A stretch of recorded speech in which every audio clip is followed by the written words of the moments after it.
青や強がって飛び乗って風に流って青空昨日を越えろ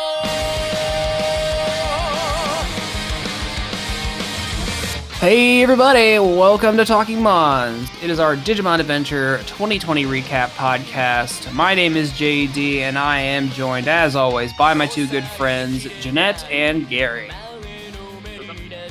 Hey y'all. And this week, we are talking about episodes 45 and 46. Activate Metal Gabumon. Let you take a guess about what that's about. And The Sword of Hope.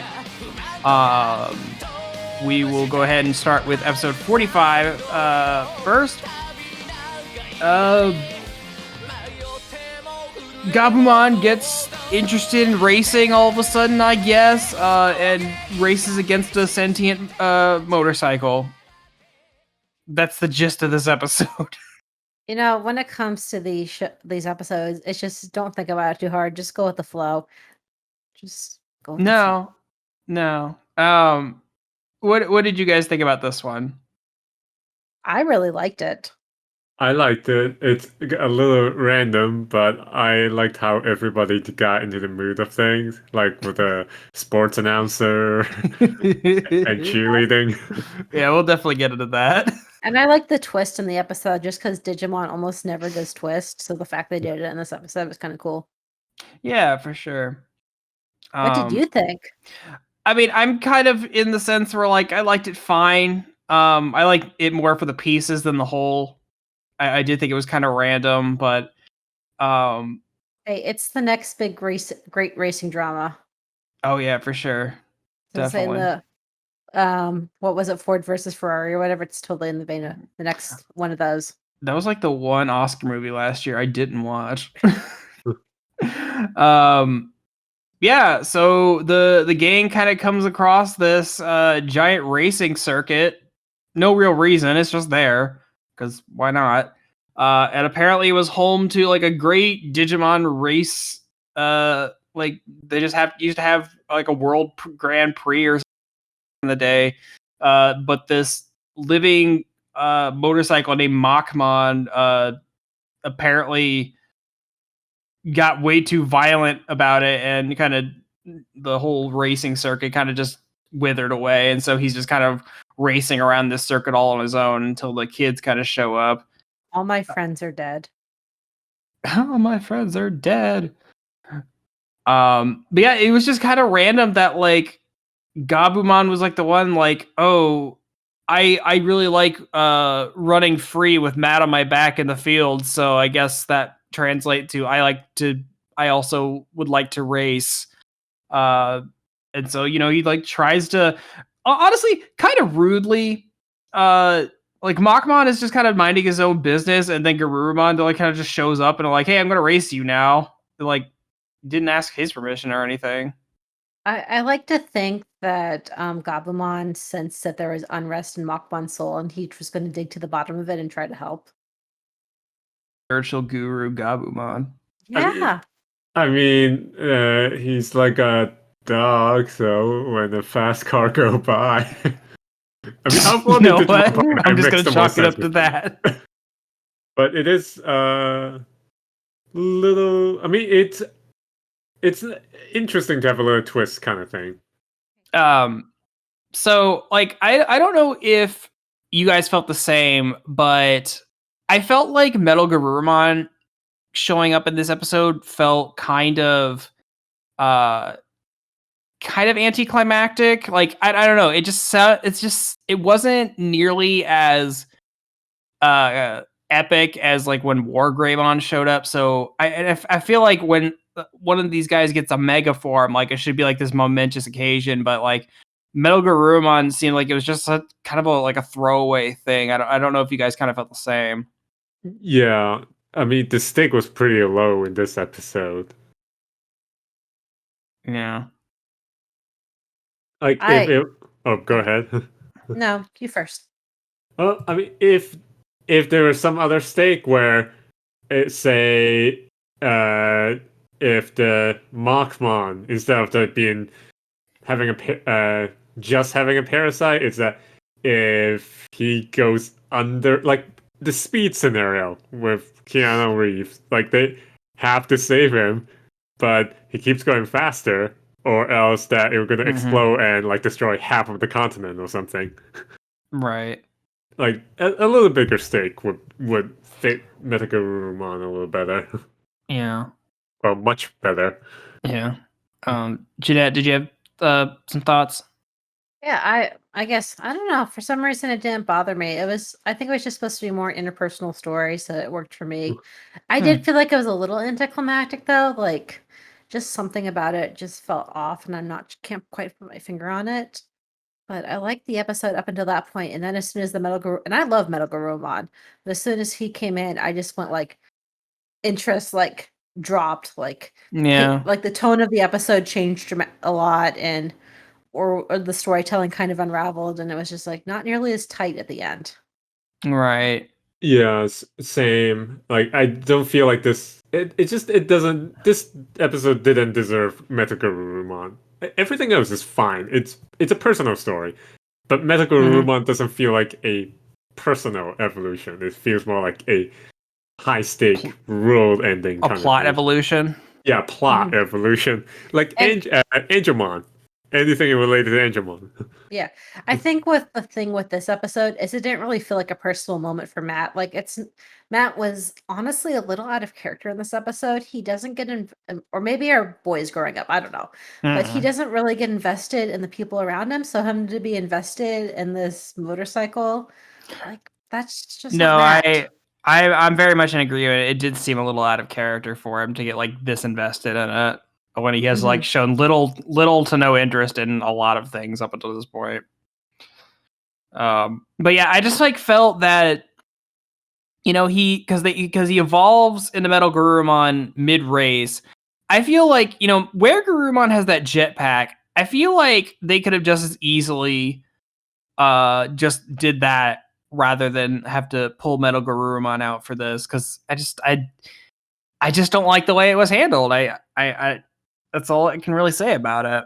I mean, it's Matt. Matt's not one of my favorite characters. I don't really care. Yeah, that's also where I'm at. I'm like I feel like a mega form should be a big occasion, but also it's like not my favorite character, so it's like, should I be this upset about it? So I don't know. Yeah, and like I did one thing I did really like about this episode is it put a lot of focus on Gabumon as a character who he hasn't really gotten a lot of attention in the series, and I really like Gabumon. He's a little I don't know, he's just adorable. I like him. I want to hug him. He's a little man. Yeah, and I feel like it really let even though Matt was sort of in the background and out of character in this episode, I feel like it really let Gabumon shine, and I like that. Like Gabumon, Yeah, for sure. In contrast to Matt's like grumpy exterior, is just a kind, loving little lizard person wearing a fursuit. Yeah. I do want to talk about what I do find the best part of this episode is like what all the other characters are doing during this time. Oh yeah. Like from the fact that like of course all the girls like make grass skirt cheerleader outfits, and what kills me is They look like Lilymon, and then it's just like it's like Sora, Mimi, and Kari like doing cheerleader kicks and shit, and TK's like standing 5 feet off to the side, like, do I have to wear this? Talk about the gross Spider-Man.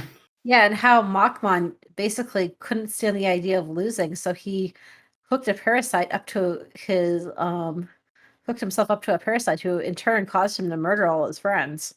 Remember, kids, enhancement drugs are bad.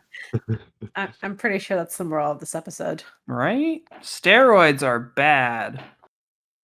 Yeah. Yeah, because what is Digimon going to do instead of take steroids? I don't know, put a giant parasite spider inside of him. Why not? And then Machmon tries to kill himself. Yeah. There's a lot of really weird effed up stuff in this episode. Yeah. To take whatchamacallit, to get rid of Parasimon too, because he doesn't want Parasimon to jump host. Right, yeah. Mm-hmm. That dude is gross. Got a Yeah. big eyeball on his butt. Yeah. I think he was a bad guy in one of the Tamers movies, if I remember. I haven't seen those. I think it's a different motorcycle Digimon. No, the parasite. Oh, the parasite, right? I think I don't remember. It's been a while. But is there anything else you want to say about this episode? I think I want to give it a solid 7 out of 10. Like, it's not perfect, but it's on the good side. Okay. I'll start giving these episodes numeric ratings. Okay. All right. 10 has enough Joe in it. Not to say that's how my wife grades these episodes, or whether or not there's a substantial amount of Gabumon in it.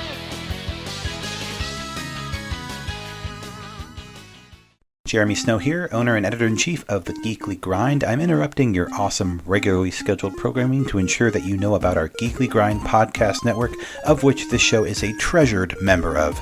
If you haven't had a chance to check out our site, you can do so at www.thegeeklygrind.com, and while you're there, check out the other members of our steadily growing podcast family, including the anime-centric Blake and Spencer Get Jumped, discovering new heroes and comic book keepers with Chris and Lance, exploring the vast universe of geekdom with Geeksploration, or of course appreciating animation's finer details with the Ink and Paint Club. Escape your weekly grind at The Geekly Grind.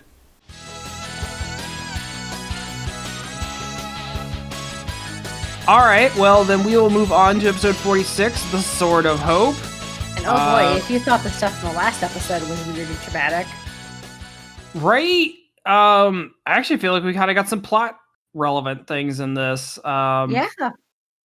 So, hey, kids, do you remember in Digimon Frontier where Mercurymon turns into a giant, weird ball maze thing in the sky? Well, that thing is back. It's terrifying. He's a giant bunch of floating green orbs with eyeballs attached to it. And a mouth. Yeah, just one a of ball with a mouth.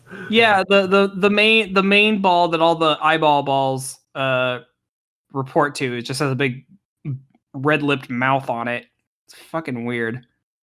I know, I think in America it's called Sakagumon or something, but in Japan it's called Sephirothmon.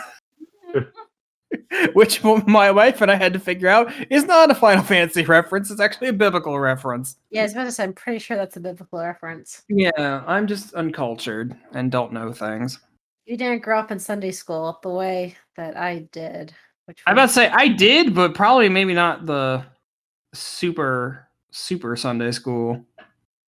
But anyway, so most of the boys, except for Joe, get sucked up into this Sephirothmon, his body, because inside one of the balls is basically he just like is trying to get battle data from all of them and like uses their memories to summon shadow versions of a bunch of Digimon they've fought in the past, and basically is going to make them fight until they collapse and die, and then absorb their fight data, I guess, to give it to Millennium Mon.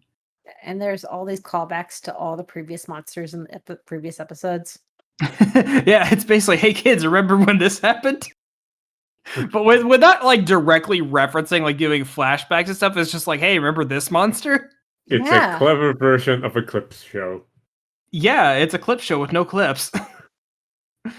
But no, like the big thing for this episode is you really kind of get more interaction between Angemon and Devimon, because Devimon comes back for a minute.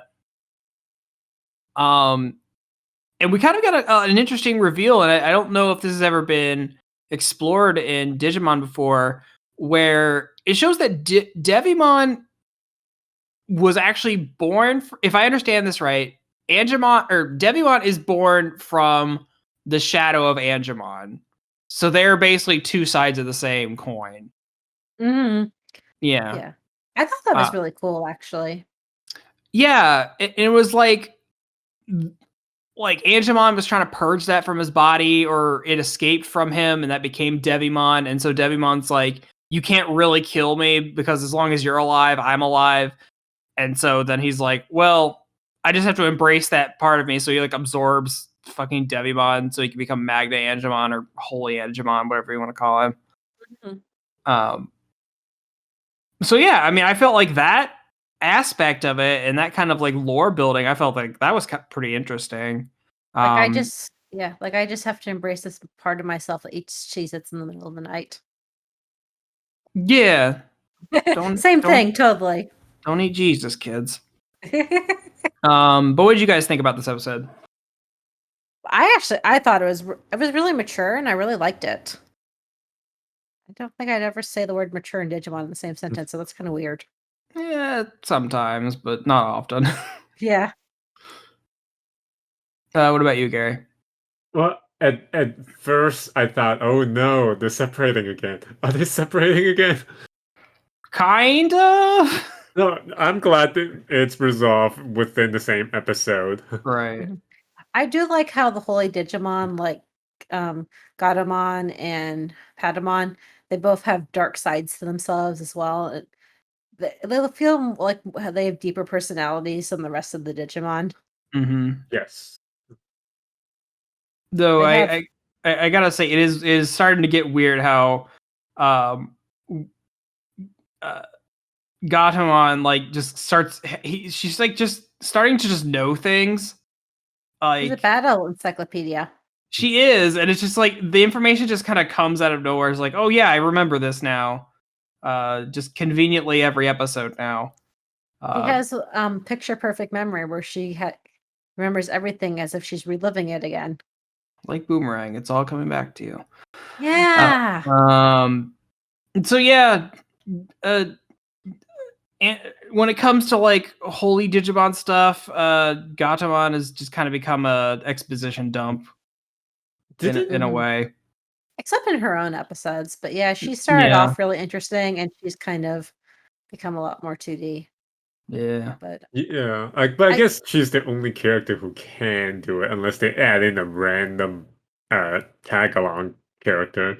I mean, Izzy can't keep being the exposition dump forever. He needs to go be his own person. Yeah. And Patamon's kind of remembering some stuff, I think. He's starting to, work on that a little bit. But obviously now that he's like really coming to peace with like, Devimon is a part of him and all that. So at least there's kind of that. Yeah, I think what it is about the Holy Digimon is they have angst to them, and I like the angst that they have. Like Agumon doesn't have angst. Agumon is Agumon a sweet baby, and he just wants to eat. Exactly. Which I relate to. All I want to do is sleep and eat, and that would be my ideal life. I vibe with that. I vibe with that so hard. Right. So, I mean, that's kind of the gist of this episode. I mean, it's mostly just about the guys getting captured and, the Angemon Devimon stuff. You kind of just see all the other guys like just kind of refight a lot of shadow versions of monsters they fought before. So it's kind of a bit of a rehash, but in a way also giving us like new information. So yeah, this is like actual non-filler episode. Yeah, no, this is definitely a plot relevant episode. Yes. So that's good. It's weird. Like I don't hate this episode. I actually kind of like it, so it's like I have a little less to say about it. Like I thought Magna Angemon was earned for this episode because it was a plot relevant thing rather than just pulling it out to make a plot convenience happen. Yeah, it was it's a very straightforward episode, and I don't think there's actually a whole lot about excess stuff to talk about. It's just very straightforward to the point. Although car sick Joe, poor Joe. Poor Joe. Which so this answered a question for me. I had always wondered like what is I want to know what Commandomon or I think that's his name. I can never remember. Commandomon, the big dog that they're riding on. I've always wondered like what does his inside look like? I want to know what he looks like shaved. Because it's like he has 6 legs, but his inside is hollow because it has a sitting area. But he's alive, and like I know they're Digimon, and like physics don't matter. Neither does logic, but I don't know. Dog bus. He is Dog Bus. Which, okay, so I want to ask you guys something, and I don't know if I brought this up before. Do you feel like some of the impact of exploring this, exploring the digital world this time for the kids is taken away a little bit because that they have a ride rather than in the old show where they had to walk everywhere? I was thinking about this and it's like, not really. No, it kind of makes more sense than the idea that children would travel across the continent by themselves. Although I guess the old series kind of had that feeling of you didn't really get the sense of time. It just felt like they were trapped ages and ages in the digital world. But It has both ups and downs because it feels like less of a adventure in a brand new world where they're just trying to figure out how to go to the next destination by themselves. Now it's just like a predestined like road trip. Like you just hop on, literally, you hop on a Greyhound. It feels like an open world adventure game. Gary, I think I think you kind of put that into perspective for me. Mhm. Yeah, it's like in the old show, because they were they were on their own, they were exploring, they didn't really have a lot of information. A lot of the adventures that they would get into, how do I want to phrase this? I don't know, it just felt a little more organic than in this show where they have a ride, they know exactly where they're going most of the time. They always have a destination in mind or some kind of mission to complete. And I don't know, I feel like because they have this ride and they have like this Gatomon who is basically just telling them where they need to go, and you know, I don't know, I feel like there's a little bit of adventure lost by having this much information and having the kids kind of like not have it to like traverse the world on their own. Mm-hmm. I think organic is the right word. Like this, like this series feels a little more the opposite of organic, whatever that is. It doesn't feel natural the way the kids stumble into the adventures. It's just kind of random feeling. Yeah, I can kind of agree with that.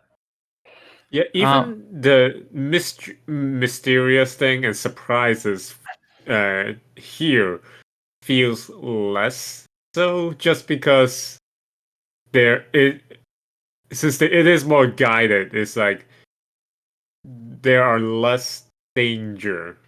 I don't know if you guys get the same little feeling. bit.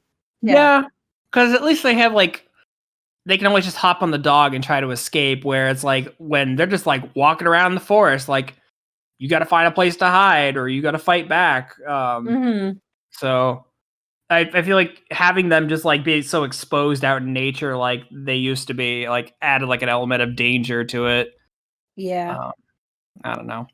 But there's still a lot I like about this series. Oh yeah, for sure. Like I'm still enjoying myself watching this. Like I still like the characters. I like a lot of the stories that they're doing. So I mean, like it's not like it's a make or break deal for me or anything. So well, that's about all I've got for this week. Anything you guys want to say before we wrap up? I like Komodamon flying out of the tractor beam with his little tail. Using his tail as a motor. Oh yeah, the little helicopter spin propeller. He's all-terrain doggo. He has a propeller tail, because why not? He's a car, he's a submarine, he's a plane now. I need one of those. Right? I want a transforming dog vehicle. Anyway. Alright guys, well I think that'll do it for this week. Thank you for listening. Let us know what you guys thought about these episodes on any of our social media pages. Until we see you again, stay safe, and yeah, see you later. Bye. Bye.